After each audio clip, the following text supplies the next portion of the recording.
Thoppil ബാസിയുടെ ചരമദിനമാണ് December 8.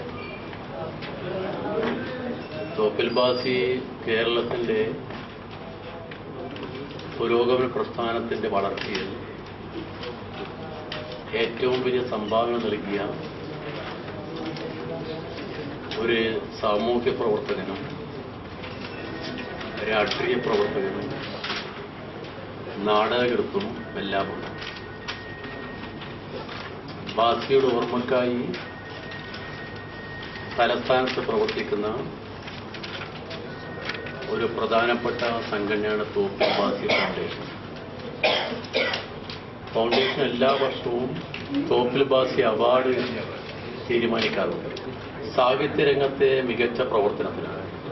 കവിതയിൽ കൂടി നമ്മളെ മനസ്സിൽ കടന്നു കയറി സ്ഥിര താമസമാക്കിയ മലയാളത്തിൻ്റെ പ്രിയങ്കരിയായ പോരാട്ടത്തിൻ്റെയും ജനസേവനത്തിൻ്റെയും എല്ലാമായ സുഗതകുമാരി ടീച്ചർക്കാണ് ഇത്തവണത്തെ അവാർഡ്.